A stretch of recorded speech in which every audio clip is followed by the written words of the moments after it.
नमस्कार, मैं मुराज और आप देख रहे हैं प्योर पॉलिटिक्स। तो अयोध्या में चढ़ावा चोरी को लेकर के जो जानकारी सामने आ रही है वो हर रोज हमको आपको चौंका रही है। अब देखिए, नई खबर यह है कि राम मंदिर में ये जो दान की चोरी का मामला आया है, तो क्या आंकड़ा है, वास्तव में कितने की चोरी हुई, ये शायद कभी पता नहीं चल पाएगा, क्योंकि अब जानकारी ये मिल रही है कि कम से कम 4 आरोपी तो ऐसे थे जो बैंक जब पिक्चर में आया उससे पहले ही वो वहां से जुड़े हुए थे। मतलब वो तीसरी एजेंसी को जो रखा गया वो उससे पहले से वहां पे जुड़े हुए हैं। और ये सब कुछ महाकुंभ से शुरू हुआ, तो किस तिथि से जोड़ा जाए कि कब से पैसे की गबन वहां पे शुरू हुई और क्या अंदाजा लगाया जाए, ये बताना बड़ा मुश्किल है। मैं आपको इस बारे में विस्तार से बताऊंगा कि किस तरह से ये लोग कुंभ के समय से ही इस पूरे लूटपाट में जुटे हुए थे। इसके अलावा जो चंपत राय हैं, उन्होंने एक नया ड्रामा शुरू कर दिया है। चंपत राय का नया ड्रामा क्या है, वो अब क्या कह रहे हैं, मैं आपको इसके बारे में ही बताऊंगा। ये भी बताऊंगा कि कैसे लोगों ने अपनी गर्लफ्रेंड को चढ़ावा चोरी के पैसे में से 2-2 लाख रुपए दे दिए, आईफोन गिफ्ट किया। अय्याशी का कोई आलम नहीं है। कुछ लोगों ने स्टॉक मार्केट में पैसा लगाया, कुछ लोगों ने गाड़ियां खरीदी, किसी ने जमीन खरीदा, किसी ने फार्म हाउस खरीदा, ये सब कुछ है। लेकिन सबसे आश्चर्य की बात यह है कि गर्लफ्रेंड्स को 2-2 लाख रुपए दिए गए, आईफोन गिफ्ट किया गया चढ़ावा चोरी के पैसे से। यह सब मैं आज आपको बताऊंगा। और यह भी बताऊंगा कि किस तरह से योगी आदित्यनाथ ने कांग्रेस और समाजवादी पार्टी पर निशाना साधते हुए कहा है कि ये लोग आज भगवान राम की बात कर रहे हैं, लेकिन ये वही लोग हैं जो मंदिर में जो रकम चढ़ाई जाती थी, जो पैसा चढ़ाया जाता था, जो दान का पैसा था, उससे मस्जिद की दीवार बनवाया करते थे।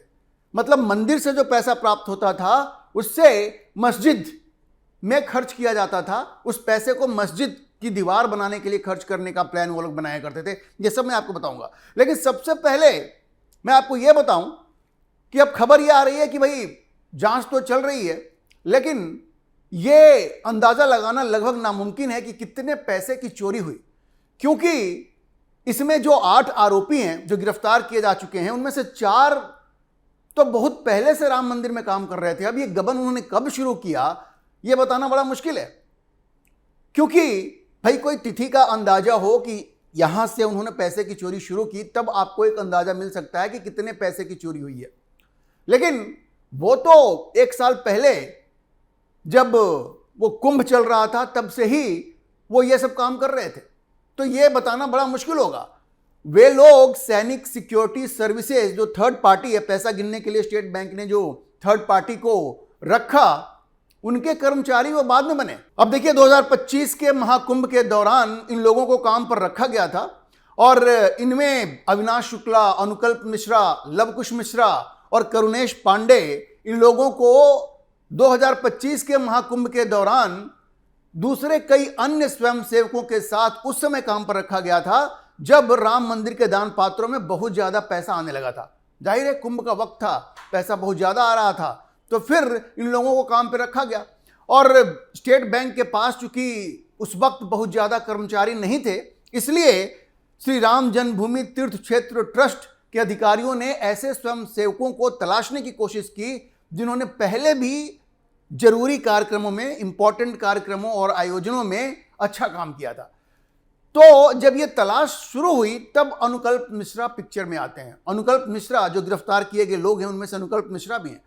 और देखिए, कहानी यह है कि अनुकल्प मिश्रा ने सबसे पहले इन लोगों का दिल जीता, पदाधिकारियों का भरोसा जीता। वो मंदिर शिखर पर जो ध्वजारोहण समारोह होता था उसमें वो हिस्सा लेता था। पहली और दूसरी वर्षगांठ के आयोजनों और दीपोत्सव जैसे कार्यक्रम वहां होते थे, उसमें वो बड़े जोर शोर से शामिल होता था और बड़ी मेहनत करता था वो। तो इसलिए उसने विश्वास जीत लिया मंदिर के जो अधिकारी थे उनका। यह खबर आ रही है और मंदिर से जुड़ी अहम बैठकों में वो एक जाना पहचाना चेहरा बन गया। उसने चंपत राय, अनिल मिश्रा, इन सबों का भरोसा जीत लिया। और उसने किया क्या कि एक बार जब उसने भरोसा जीत लिया तो उसके बाद अपने परिचितों को ट्रस्ट के पदाधिकारियों से मिलवाना जुलवाना उसने शुरू कर दिया। और ये जो महाकुंभ के दौरान जो दान की धनराशि गिनने का काम सौंपने वाला जो प्रक्रिया हुई, उससे पहले ही उसने उन सबों की नियुक्तियां करवा दी, उससे पहले ही नियुक्ति करवा दी। उस वक्त उनका काम पैसा गिनना नहीं था, किसी किसी काम के लिए उनको रखवा दिया, और जब ये तीसरी एजेंसी आती है पैसा गिनने के लिए तो दबाव दे करके उन सबों को उसी में भर्ती करवा दिया। आप समझिए, चूंकि ट्रस्ट के अधिकारियों का उस पर विश्वास था तो अनुकल्प मिश्रा ने अपने सारे लोगों को, ये जो एजेंसी थर्ड पार्टी थी, उसके पेरोल पे भर्ती करवा दिया और उनको बाद में पैसा गिनने के काम में लगा दिया गया। देखिए, ये तो अनुकल्प मिश्रा की बात हो गई। अब ये जो पैसा बरामद हुआ है, जो करीब 80 लाख रुपए बरामद हुए इन लोगों के पास से, जो लोग गिरफ्तार हुए हैं, उनमें सबसे ज्यादा पैसा जिसके पास से मिला उसका नाम है अविनाश शुक्ला। उसके पास से सबसे ज्यादा रकम लगभग 20,39,000 रुपए और गहने अविनाश शुक्ला के पास मिले। इसके बाद करुणेश पांडे से लगभग 18,63,000 रुपए मिले, अनुकल्प मिश्रा से 16,82,000 रुपए मिले और लवकुश मिश्रा से 14,25,000 रुपए बरामद किए गए और रामाशंकर मिश्रा से तकरीबन 7,32,000 रुपए बरामद हुए और मनीष यादव से 2 लाख रुपए। देखिए, ये सब तो बरामद हुए।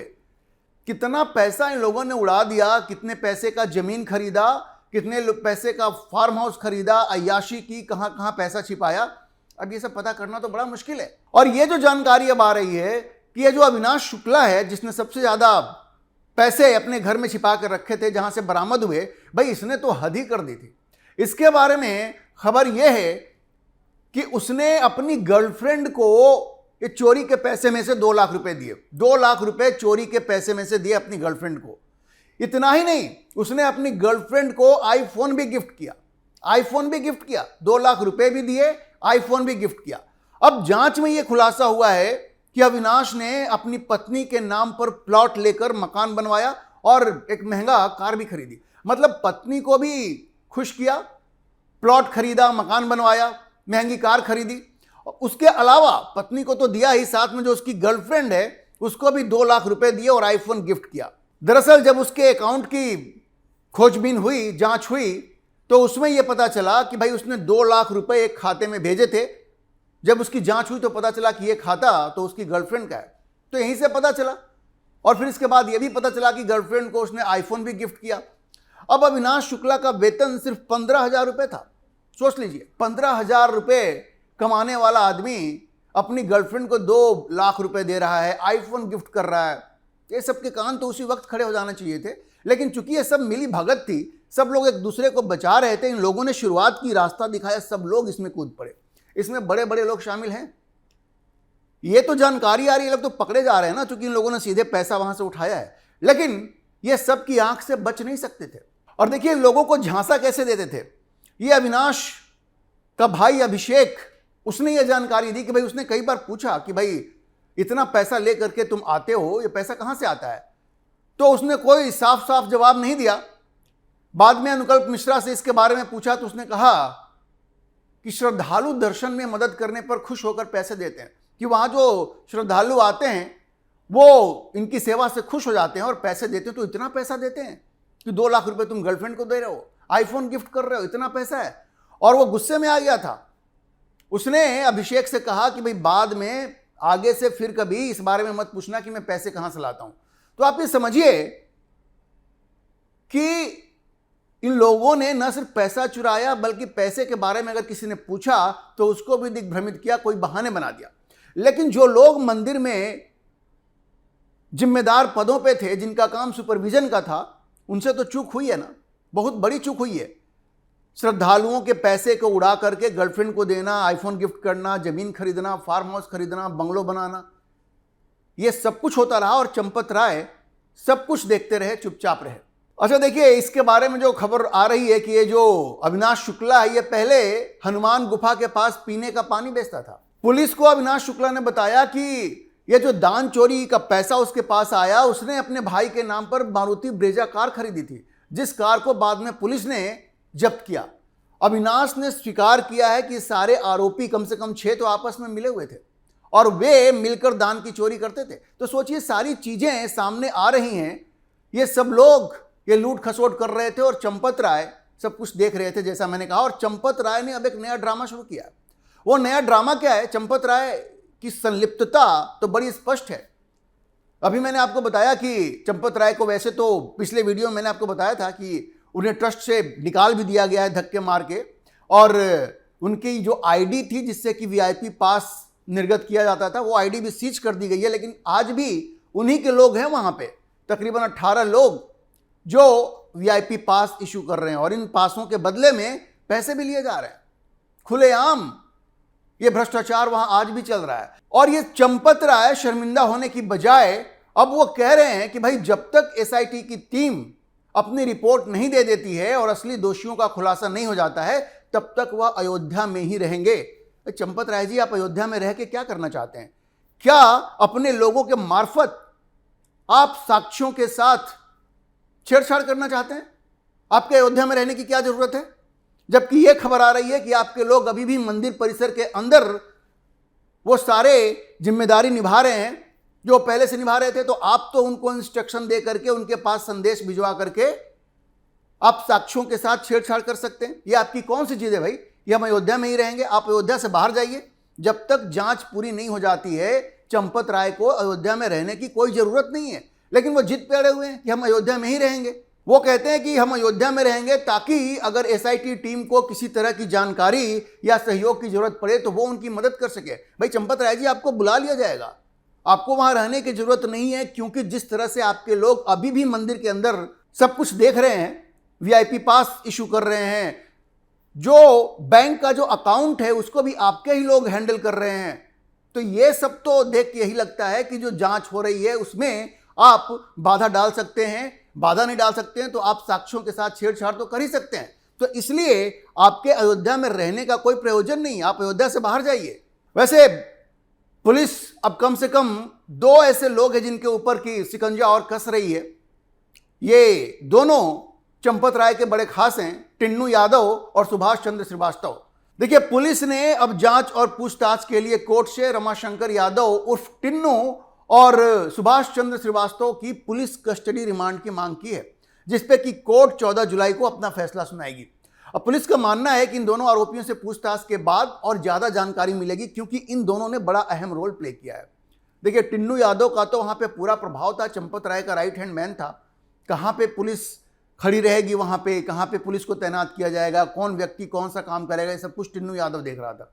वो पहले चंपत राय का ड्राइवर हुआ करता था। और सुभाष चंद्र श्रीवास्तव जो है पहले बैंक कर्मचारी रह चुके हैं, तो ये पैसे गिनने में उनकी बड़ी भूमिका थी। इन दोनों ने मिलकर ही सारा खेल किया है और चंपत राय सब कुछ देखते रहे। अच्छा, इस बीच उत्तर प्रदेश के मुख्यमंत्री योगी आदित्यनाथ ने बड़ा गंभीर आरोप लगाया है समाजवादी पार्टी के ऊपर, और यह कहा कि समाजवादी पार्टी आज ये दान चोरी का मामला उठा रही है, लेकिन जब वो सत्ता में थी तो उसने क्या किया कि मंदिरों के ऊपर कब्जा करने का काम किया, और मंदिर में जो चढ़ावा चढ़ता था उससे मस्जिदों की दीवारें बनाने का काम किया। मतलब मंदिर का जो पैसा है, पैसा मंदिर का, और वो कहां इस्तेमाल हो रहा है? मस्जिद की दीवार बनाने के लिए, मस्जिद की दीवार बनाने के लिए। ये योगी आदित्यनाथ ने कहा। अयोध्या में उन्होंने एक पब्लिक रैली को संबोधित करते हुए कहा कि समाजवादी पार्टी मंदिर से जो पैसा आता था वो रख लेती थी और उससे मस्जिदों की दीवारें बनाने का काम करती थी। उन्होंने बड़ा स्पष्ट कहा कि भाई समाजवादी पार्टी का जब शासन था तो वो मंदिरों के ऊपर कब्जा कर लेते थे और चढ़ावे की जो राशि होती थी उससे मस्जिदों की दीवारें बनाने का काम वो कहा करते थे। ये बड़ा स्पष्ट योगी आदित्यनाथ ने आरोप लगाया। अच्छा, साथ में उन्होंने ये भी कहा कि ये वो लोग हैं समाजवादी पार्टी के जो जब सत्ता में थे तो हनुमानगढ़ी मंदिर की सीढ़ियों पे नमाज पढ़ा जाए ऐसा चाहते थे। उन्होंने कोशिश की कि हनुमानगढ़ी मंदिर की सीढ़ियों पे नमाज पढ़ी जाए। योगी आदित्यनाथ ने कहा कि ये लोग आज राम मंदिर में हो रहे चढ़ावा चोरी की बात करते हैं। ये तो एक चोरी हुई जिसकी जांच पड़ताल हो रही है, दोषियों की सजा मिलेगी, लेकिन ये लोग जो हनुमानगढ़ी की सीढ़ियों पे नमाज पढ़वाने की साजिश रच रहे थे, उनको कोई नैतिक अधिकार नहीं है भगवान राम के बारे में बात करने में और भगवान राम के प्रति श्रद्धा की बात करने में, क्योंकि हनुमानगढ़ी पे तो आप नमाज पढ़वाना चाहते थे। दरअसल योगी आदित्यनाथ उस दौर की बात कर रहे थे जब 2003 में ऐसी खबरें आई थी कि उस वक्त मुलायम सिंह यादव की जो सरकार थी वो ऐसी कोशिश कर रही थी कि हनुमानगढ़ी टेम्पल कि सीढ़ियों पे वहां रमजान की प्रेयर्स हो सके, इबादत हो सके और इफ्तार आयोजित किया जाए मंदिर में। तो उसी घटना का जिक्र करते हुए उन्होंने कहा कि भाई मुझे आप बताइए, योगी आदित्यनाथ ने पूछा और बड़ा वैलिड सवाल उन्होंने पूछा कि भाई किसी में इतनी हिम्मत है क्या कि जामा मस्जिद में जा करके हनुमान चालीसा वहां पढ़े या पढ़वाने की कोशिश करे? क्या कोई सरकार ऐसी कोशिश कर सकती है? क्या कांग्रेस या समाजवादी पार्टी ऐसा कर सकती है कि जामा मस्जिद में जा करके हनुमान चालीसा पढ़वा दे? अगर वो नहीं कर सकते तो फिर यह क्यों अलाउ किया गया? ऐसी कोशिश क्यों की गई? तो देखिए, योगी आदित्यनाथ ने बड़ा ही जबरदस्त प्रहार किया है समाजवादी पार्टी पर। अखिलेश यादव के लिए बड़ी मुश्किल होगी इन सवालों का जवाब देना। लेकिन एक अच्छी खबर यह है कि राम मंदिर कंस्ट्रक्शन कमेटी के जो चेयरमैन हैं नृपेंद्र मिश्रा, उन्होंने ये कहा है कि 30 जुलाई तक राम मंदिर पूरी तरह से बन जाएगा। जो भी काम बचा हुआ है, आपको मालूम है कुछ काम वहां बचा हुआ था, चल रहा था, तो 30 जुलाई तक सारा काम वहां पे फिनिश हो जाएगा और राम मंदिर पूरी तरह से तैयार हो जाएगा, कोई भी काम बचेगा नहीं। और देखिए, एक खबर यह भी है कि राम मंदिर का जो ट्रस्ट है उसने ये कहा है कि जिस नए सीईओ की तलाश हो रही है वो सीईओ पुरुष भी हो सकता है या महिला भी हो सकती है। देखिए, अगले 30 दिन में सीईओ को चुनना है, लेकिन ये एक अपने आप में बड़ी अच्छी डेवलपमेंट है, बहुत बड़ी बात है कि सीईओ इस बार महिला भी हो सकती है। इस बार वहां कोई लिंग भेद की गुंजाइश नहीं है। अगर एक महिला सीईओ मिलती है जो उपयुक्त हो तो वो भी उस पदभार को संभाल सकती है। ये बड़ा स्पष्ट कर दिया गया। तो एक बहुत बढ़िया इनिशिएटिव है जो ट्रस्ट की तरफ से आया है, क्योंकि महिलाओं की भागीदारी भी बड़ा महत्वपूर्ण है। तो देखिए, सीईओ की तलाश जारी है। सुरेश हावरे ने कह दिया है कि जो सीईओ बनेगा उसकी सबसे बड़ी रिक्वायरमेंट यह है कि वो प्रभु श्री राम का भक्त होना चाहिए, प्रभु श्री राम के प्रति उसके मन में श्रद्धा होनी चाहिए, उसके पास फाइनेंशियल नॉलेज होना चाहिए कि जो मंदिर का पैसा आता है, जो चढ़ावा आता है, उसको कहाँ इस्तेमाल करें, कौन से फंड में लगाएं ताकि पैसा बढ़े और उसका इस्तेमाल स्कूल, कॉलेज, हॉस्पिटल बनाने में किया जाए। तो ये सोच बड़ी स्पष्ट है और हम लोग ये उम्मीद कर सकते हैं कि जो नए सीईओ आएंगे या आएंगी वो राम मंदिर में हर चीज को सुचारू रूप से चलाएंगी और ये सारी जो समस्याएं अभी हाल फिलहाल में देखने को मिली हैं उन सबों का निराकरण हो जाएगा। तो अभी के लिए इतना ही। हम इस खबर पर नजर बनाए रखेंगे और आपको अपडेट करते रहेंगे। इस विषय पर आप क्या सोचते हैं अपनी राय कमेंट बॉक्स में जरूर लिखें और अगर आपको ये वीडियो पसंद आया हो तो आप इसे लाइक करें, शेयर करें और हमारे चैनल को सब्सक्राइब जरूर करें।